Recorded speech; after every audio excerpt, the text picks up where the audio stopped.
I chose 3 wines here: Los Camachos, Sauvignon Blanc, Arboleda Chardonnay, and Carmenere Innocente Carmenere. I was very surprised with Los Camachos. There are 2 Sauvignon Blancs that I tasted from New World lately.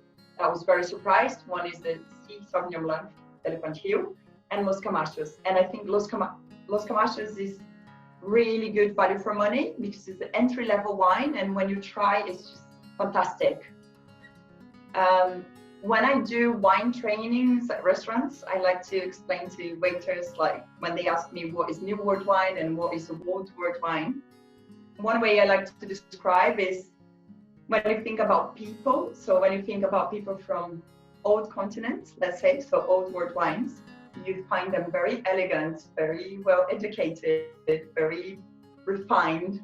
And when you find New World people, the new countries, let's say New Zealand, South America, typically they're loud, they're bubbly, it's like when you're trying a wine, for me it's the same.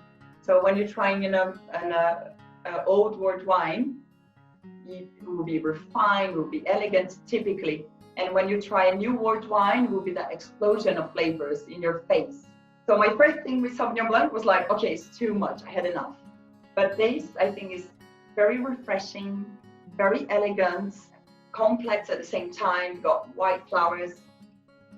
It doesn't have that, it's tropical, but at the same time, it's elegant. So it's not that really fruity, passion fruit, grass that you have typically from Sauvignon Blanc. This is a bit more, I think more elegant.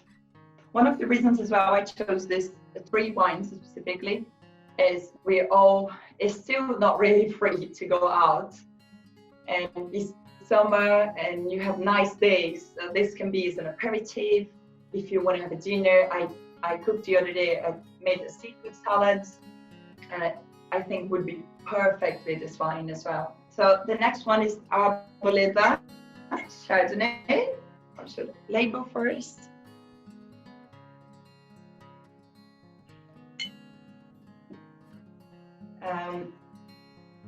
Arboleda is a project as well from Andrade, who is a really well-known winemaker in Chile.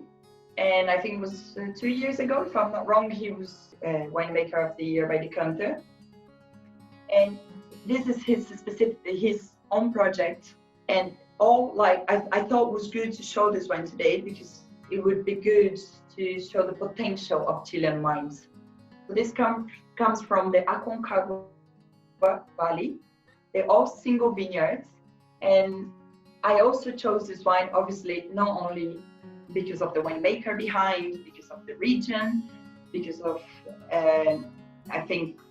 because I'm in the mood to drink Chardonnays. It's smokiness, it's elegance, got a bit of oak, and it would go really well any dinner, if it's a nice weather, you can drink well by itself or with food, with chicken pie, with pasta.